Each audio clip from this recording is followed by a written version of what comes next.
On the Fringe with Dan RadioStyle. Hope everybody out there's having themselves a great day. A lot has been talked about with the economy, whether or not we're going to have a V shape, whether or not things are looking up, looking down, or looking in between.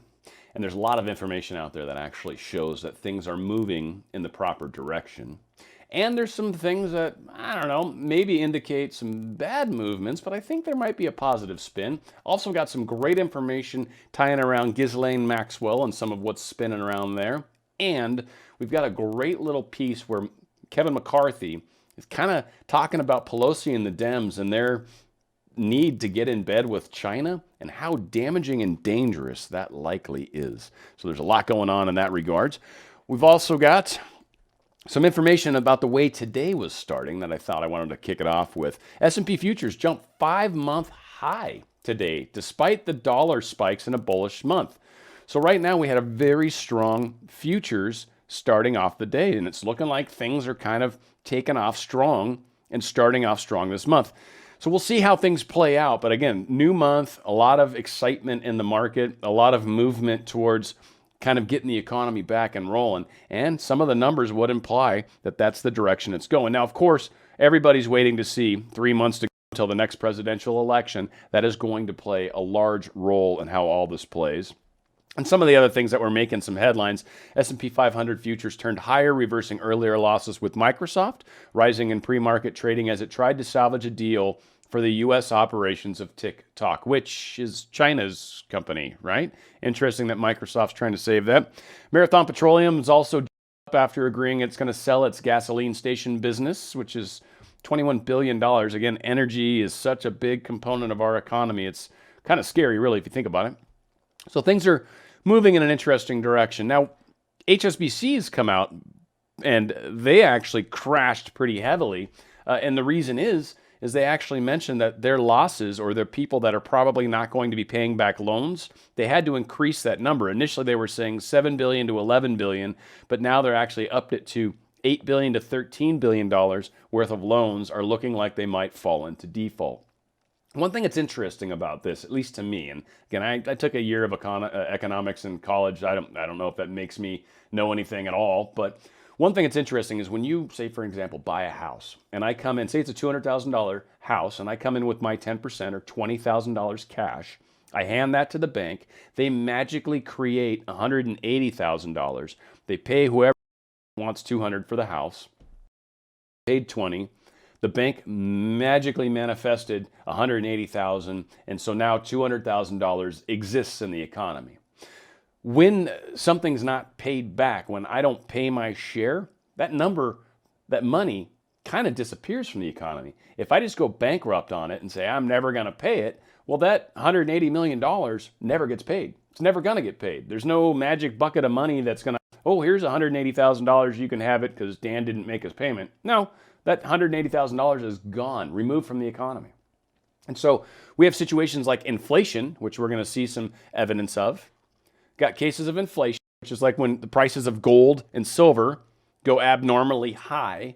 That's inflation.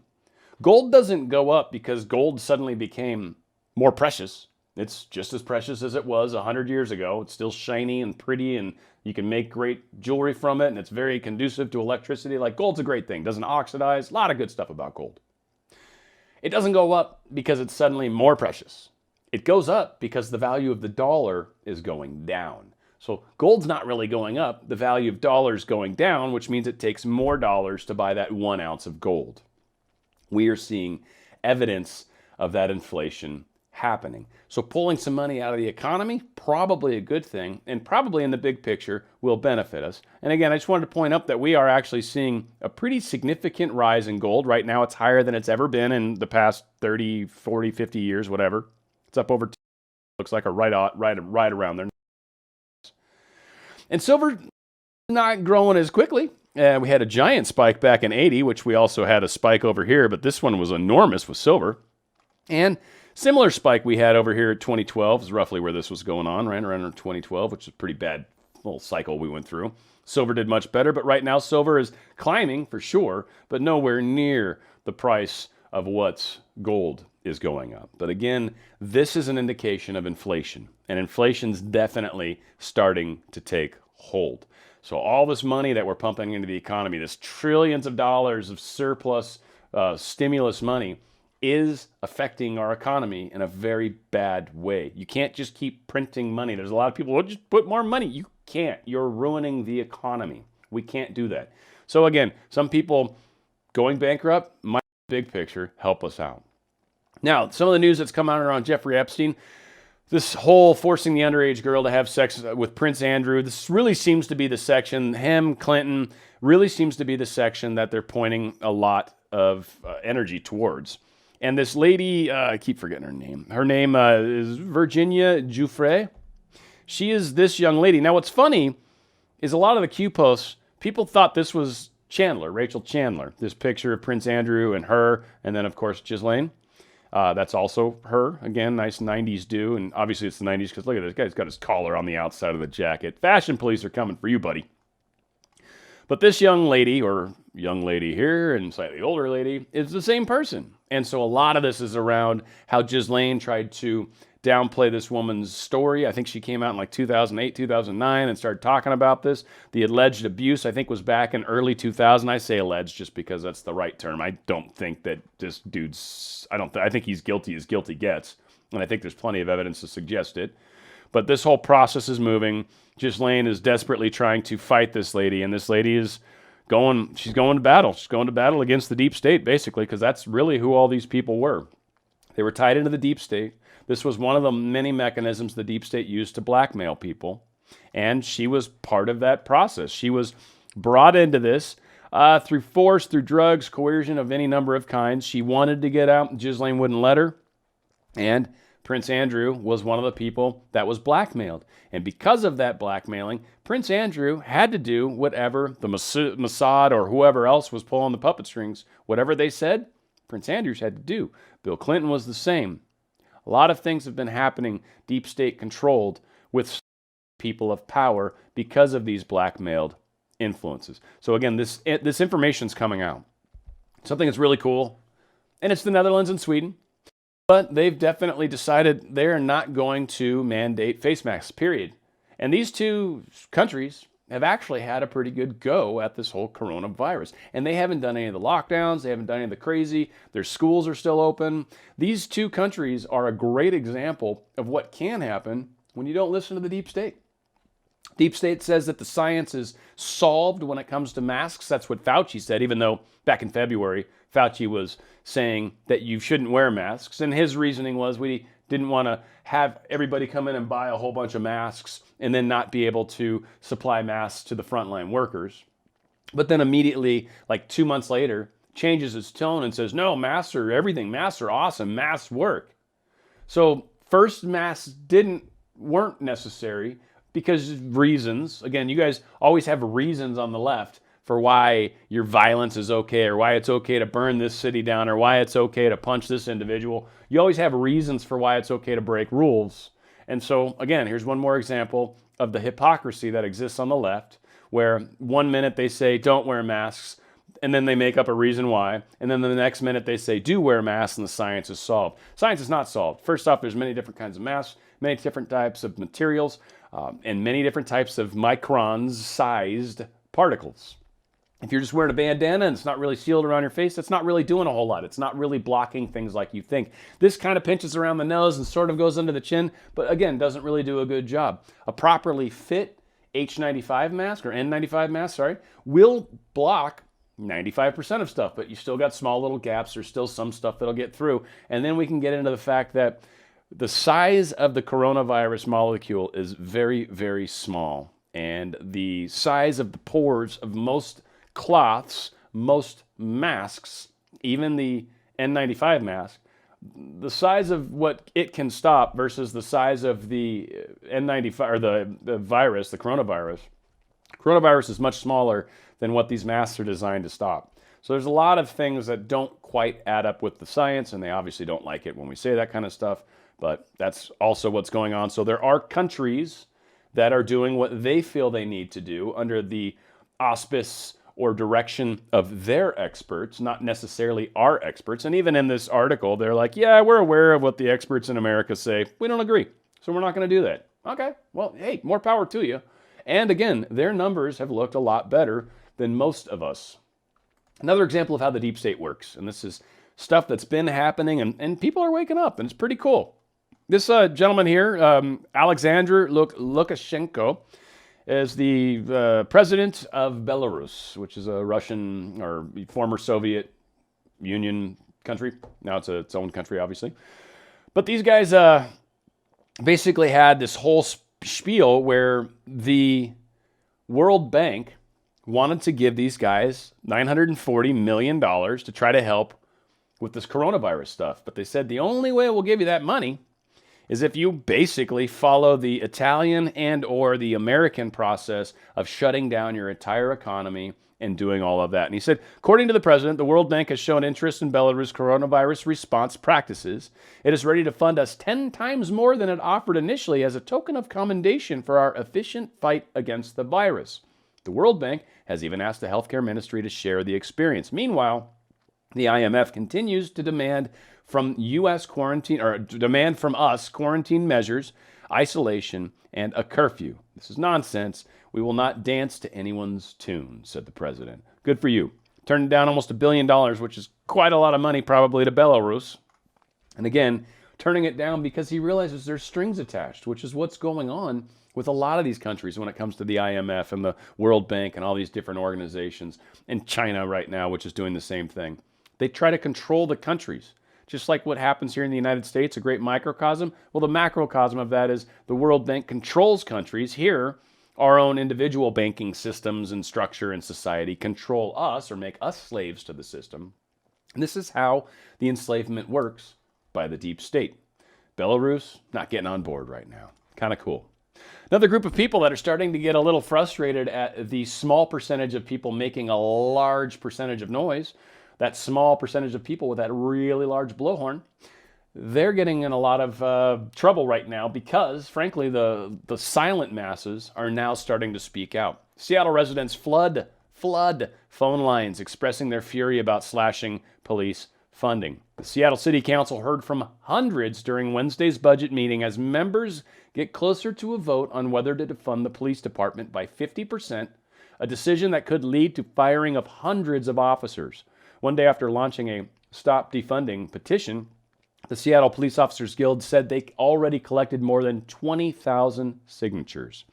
So this whole Stop Defunding petition states on Monday, August 3rd, 2020, despite having no specific plan, the Seattle City Council will vote to defund Seattle Police Department.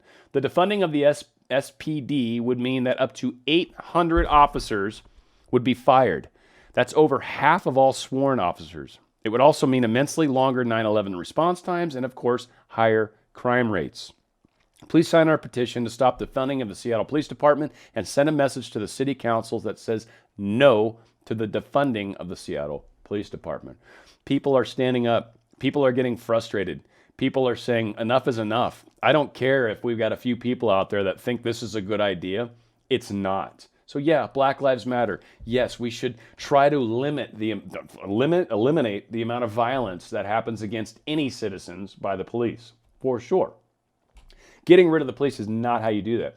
Getting rid of the police has already shown increased crime rate spikes. Chicago's a great example. Seattle's a great example. Minneapolis, Baltimore, all great examples. New York, great example of all these cities that have pulled back on their police department, have restricted them, have tied their arms and legs behind their backs. And what we're seeing now is huge increases in crime. So for anybody out there that's like on the fence, like, oh, does the police help prevent crime or not? Statistics outrageously show having police makes an and when the crime rate gets higher and you increase the spending on police, or at least increase the presence of police, you tend to have safer cities. And this is someone that's lived in one of the safest cities.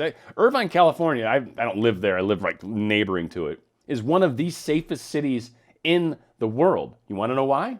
It's got a lot of cops. You can't drive around anywhere in Irvine and not see a bunch of cops. They're everywhere. Mission Viejo was the same way eons ago. Mission Viejo is another city here in California. Huge police presence, one of the lowest crime rates ever. Why? There's a direct correlation there. Again, you get rid of your cops, you get a lot more crime. People are starting to wake up to what's truly going on.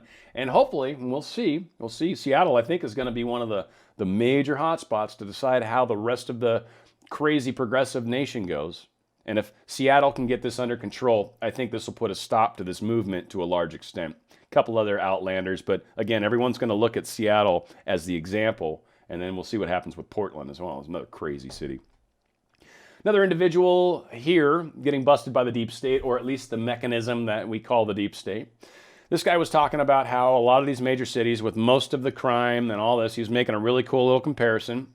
And he pointed out that all these big cities that are run by Democrats, an overwhelming sense of lawlessness that's going on, he actually found that in most cases, in a lot of these cases anyway, that George Soros' money was ending up in these cities.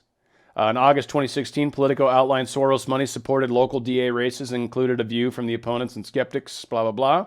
From the Wall Street Journal, 2016, Mr. Soros, a major backer of liberal causes, has contributed at least $3.8 million to political actions.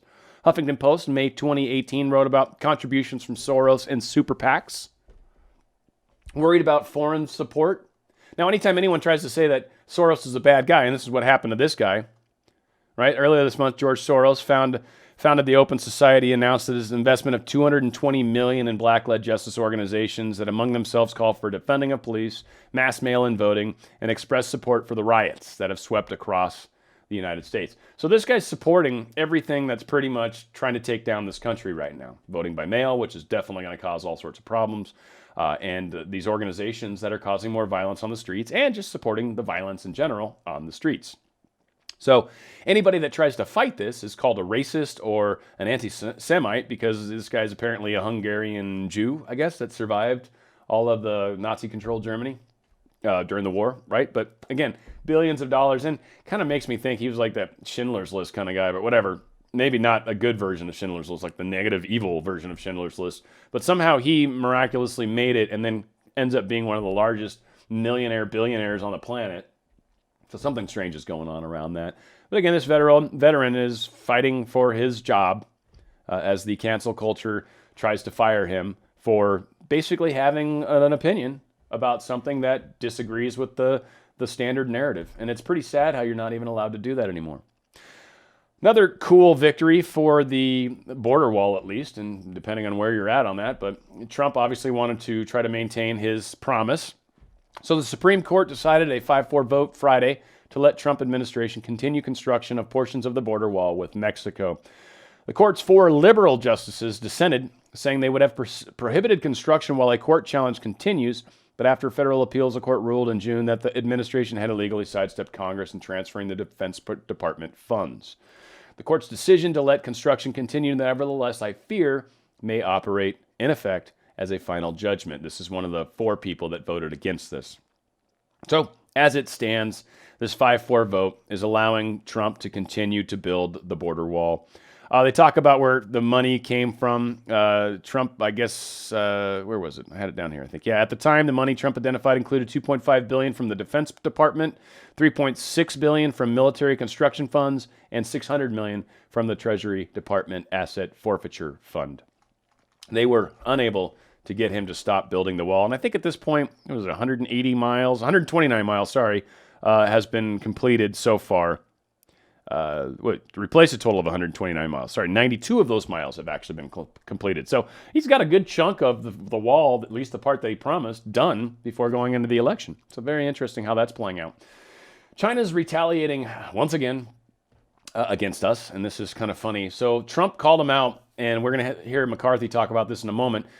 There was some evidence that we had that suggested that the consulate in Houston was involved in some spying, was involved possibly in mail-in vote stuff, was involved in some nefarious activities. Trump basically said, hey, consulate's got to close, see ya. So what did they do? They started a fire inside the consulate, started burning stuff inside their own consulate, and then when the Houston Fire Department showed up to say, hey, we want to put that fire out, and they're like, no, this is Chinese soil, you are not allowed, and therefore you can't. And so they just let the fire continue to burn. Question is, obviously, what were they trying to hide? That's a very, very good question. And another thing that is interesting that they might be trying to hide is the involvement that the Democratic Party has with the Chinese Communist Party. There's a lot of evidence to suggest that the left, or the Democrat, or the deep state, not really sure who or where or which, very pro-China right now. In fact, they're so anti-Russia, and that's all they can focus on, that they just ignore the big giant elephant in the room and don't care that this is a problem, a bigger problem probably than Russia. Russia was one of the first countries, I think, to probably step away from the Fed. They were majorly attacked for doing it. It split apart the Soviet Union, totally broke that down, actually cremated Russia's finances for a great number of years, and they've actually come a long way back since then. Well, since those times, we have hardcore been trying to call them the evil of evils. But we never once point out China being an evil of evils. And it's really weird. In fact, even recently, Pelosi is on tape calling the virus the Trump virus. What? Like, why is she going out of her way to do that? So let's check out this video. I snipped this down a little bit to try to make it a little better for us. But I think they're paying. We'll give him a second here, but it's a very, very good 5 minutes, and I hope you guys enjoy it. I cut it up a little bit, try to shorten it some, but he's calling out the Dems and the left on a lot of major stuff. When I think of their pain, I think of the damage China is responsible for inflicting on countries around this world, and right here at home. China's deception has directly led to Americans' deaths. China covered the truth about the virus.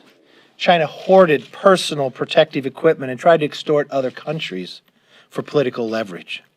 Now China is trying to hack our vaccines, which will harm our ability to serve the world and solve this problem. China is no friend to the United States. And that fact is clear to everyone except the Democrats. China tries to undermine the United States with every chance they get. Let's just look at the recent headlines. The Chinese consulate in San Francisco is harboring a Chinese military researcher, wanted by the FBI, who is accused of visa fraud and who lied about her connection to the Chinese military. We recently discovered the photos of her in the Chinese People's Liberation Army. We also found out that they have been spying and committing espionage from within our own borders in a consulate in Houston. They have now set fire to documents and would not even let the Houston Fire Department in. Makes you wonder what they are hiding, or even what they are burning. A few months ago, U.S. authorities arrested a Chinese researcher in Boston and caught him with trying to smuggle 21 vials of stolen biological research back to China. Just last month, they caught another individual at LAX trying to fly back. And then we just found, of January this year, top professor at Harvard being paid by China. Think of that. The very country that created this problem is now trying to sabotage our effort to save the lives. That is why I introduced legislation earlier this week to hold these criminals accountable. My question to my Democrat colleagues is simple. Are you willing to step up to stop these escalating threats from China? Or will you continue to defend the actions of the Chinese Communist Party? Their actions and words continue to show Democrats have a China problem.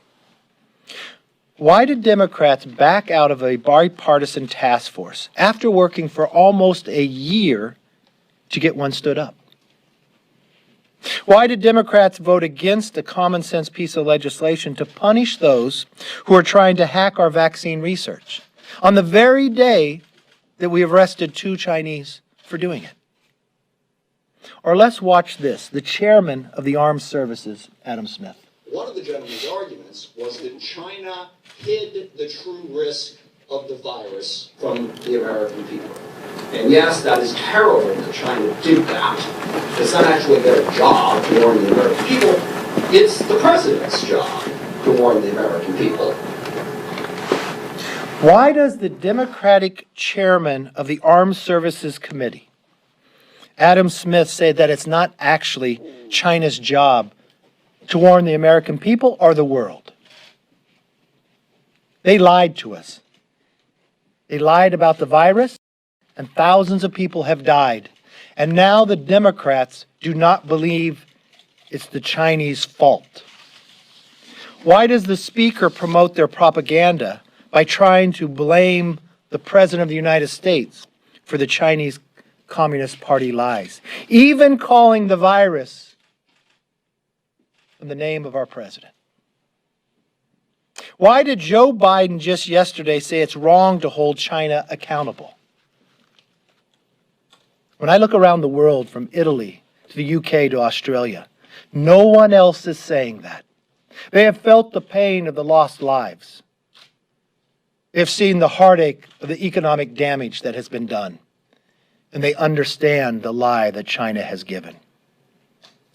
If we want our children and grandchildren to live in the same country we are blessed to live in, it is time Democratic leaders in this country wake up and stop cowering to the Chinese Communist Party. The stakes are too high for an apology tour and leadership by appeasement. My final question would be, what does the Chinese Communist Party have on the Democrats? Why can't they hold them accountable? On a day that they were arrested for hacking in to the companies to steal a vaccine to save millions of lives, not just for America, but around the world, the voice of the Democrats, where it's not the Chinese fault, and let's not hold them accountable, and they vote against an ability to sanction those who are hacking in, slowing the pursuit of a vaccine. That's unacceptable. And most of all, it's un-American. So this is one of those moments in history, and Q's talked a lot about this. Why does this stuff have to happen? Why do we have to see so many things occur? Why does this have to get worse before this gets better? People need to see how the left is so in bed right now with China. Again, Joe Biden, the left's presidential choice, came out and said, it's not China's fault. Don't be mean to China. It's not them. Says the guy that him and his child have gotten over $1 billion in financial deals through China. This is one of those things that needs to come out. People need to realize our deep state, our left, whatever you want to call it, is so heavily in bed with the enemy that we literally were trying to give our country to them. This was what has been happening, and this is what is being stopped. This is our place to stick up for our country. This is our place to stand up for what we believe in. This is our place to support this great land that we've grown up in. This is our time to unite. Where we go one, we go all. Fringe with Dan RadioStyle.